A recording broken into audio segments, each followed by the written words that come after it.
Hey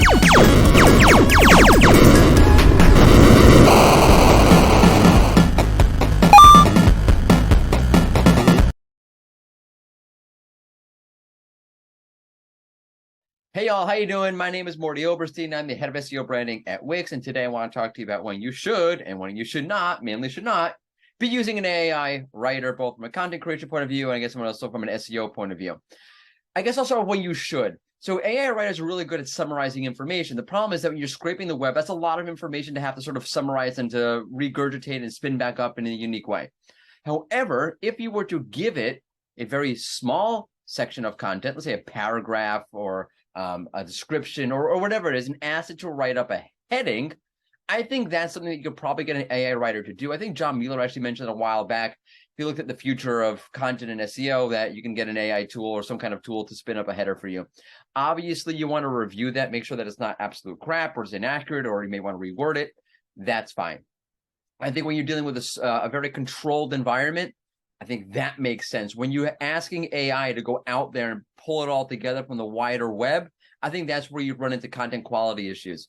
Again, in a controlled environment, it just kind of makes sense that that's a way more logical way to use the AI writer. Another way would be if you're stuck writing something and you want to figure out a way to reword it or come up with a different idea, or just you just have writer's block, whatever it is, that's another way to use an AI writer. I know SEMrush integrates that in their AI writing assistant tool. It pulls in GPT-3 in order to regurgitate some content for you. It gives you a bunch of options so that you can, figure out a different way to say what you want to say but aren't saying well. I'm pretty sure that's what Microsoft wants to do with in the integration with ChatGPT, OpenAI rather, into things like Microsoft Word and so forth. Ways to rewrite a little snippet of content so that, if you're stuck, you can move ahead forward. I think those kind of things, small control, like as a theme, small controlled areas, that makes sense. Where you're going to run into a problem is if you're going to look at AI as a way of replacing writing content. And that is going to be an absolute disaster for you. In the short term, yeah, you're going to see sites. I think we saw it with CNET, with Bankrate. Oh, they're ranking. First off, the CNET content was plagiarized, it seems like, or allegedly plagiarized. I don't know if on purpose or not on purpose, probably not on purpose, to spin out the content. That's what it was.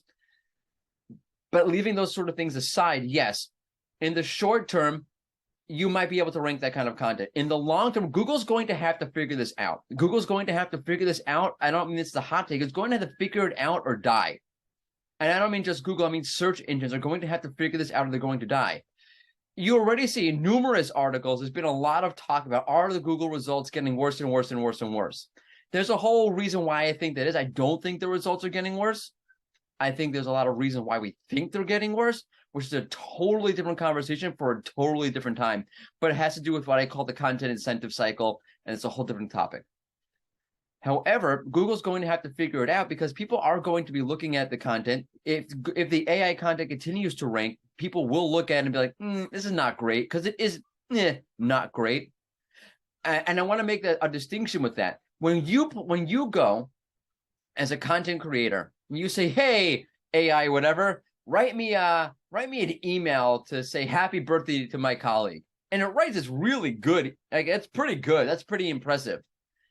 That's one perspective. Now think about it from the person receiving that email. So you think, wow, really novel. It spun this thing up. It's really good. I can't believe it did that so well. Now look at it from the person receiving that email.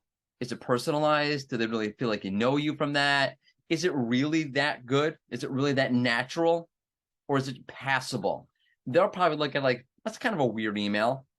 So there's two different points of view. One is the amazement, this radical amazement at what this technology can do. And then there's from the perspective of the person, I'm not interested in the technology. I don't care about the technology. I'm not in that ballpark, not in that frame of mind at all. I simply want the content. That's a very different mindset and framework to be coming from. And when you're looking at the content from that point of view, the AI content is subpar.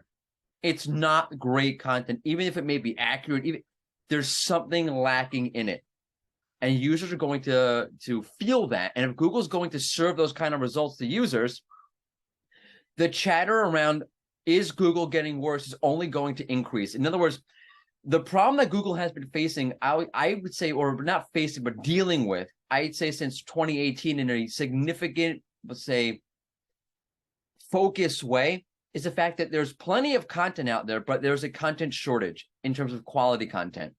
The gap between having enough quality content and having just enough content is only going to increase exponentially as people use AI writers. And people are going to use them because AI writers solve a really, really, really, really significant pain point. I see it all the time with people I talk to on the Wix side.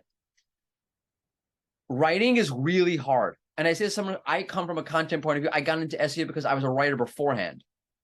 Writing is not easy. I used to practice writing since I was a teenager, just practice writing. It's a knack, and it's hard, and it's time consuming. And that's even more so if you're not good at it or not experienced in it. It's even more time consuming, but you need the content. Everyone understands you need the content. So what people are going to do is like, wow, I have this really strong pain point. It's hard to write content. It's hard to write good content. I'm not good at writing content. I don't have time to write content, all these things. And AI writers solve all of them, except that they don't. But to the average person, an AI writer would seemingly solve this.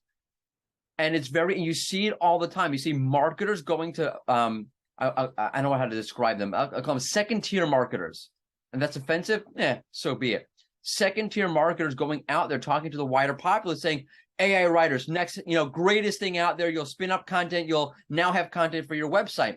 These site owners are looking at like, wow, that really solves a major problem for me. And they're going to adopt these AI writers like it's hotcakes, like it's going out of style. The problem is that as this happens, if Google starts integrating this stuff into the results, which it inevitably will until it figures it out, the quality of the results are going to go down and people are going to be upset, more upset than they already are. If Google wants to survive, it's going to have to figure out a way to do it. When I say do it, figure out a way to understand when that AI written content, A, is AI written, and B, when the AI written content is appropriate or inappropriate. And what that's going to mean is that in the long term, the AI written content, the general fluff that's going to spin up, is not going to rank in the long term. So you might see initial gains, and then you'll have something, I don't know if you Panda-esque or a slow burn with like a helpful content update kind of thing, but inevitably it will fall off. It has to. And the technology is sort of already there. There have been a few patents out there that kind of point to the fact that Google can determine when that content is AI written content.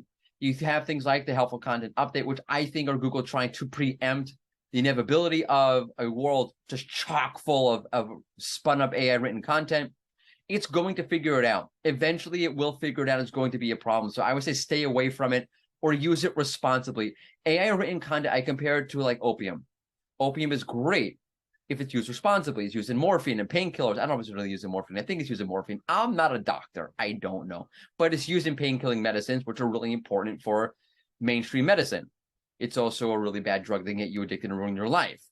AI written content, being a little bit facetious, is sort of like that. It's if used responsibly in closed context, like I mentioned before, it could be really helpful for SEO. It can help you write a title tag. It can help you write headers. It can help you do tons of things with that keyword. I know Aleda Souls has a whole post about this, really helping you with keyword research. I've used it to try to understand entities better. So for one example, I've used it for was I don't remember the exact example, like party planners, entities related to party planners. And ChatGPT spun up a whole list of entities, but rather topics, because concepts are entities. And I love the fact that it went conceptual with it and spun me up a whole bunch of concepts related to party planning. It could be really good for those sort of things. It has to be used responsibly and limited in closed context. If you go carte blanche with it, you may see success in the immediate, but you're going to get destroyed, I think, at some point later on. It's inevitable. It's going to happen. Either, again, Google will figure it out, or Google as an ecosystem won't be Google as an ecosystem anymore. So either way, what you're trying to do will not be ultimately successful, in my honest, humble opinion. And that's all I'm going to say about that AI written content. If you have any questions about it, want to reach out to me, I'm on Twitter at Morty Oberstein. So hit me up there, or on LinkedIn as well. So you can hit me up there as well. Kind of on Facebook. Don't find me on Facebook. Anyway, thanks for listening. Talk to you later.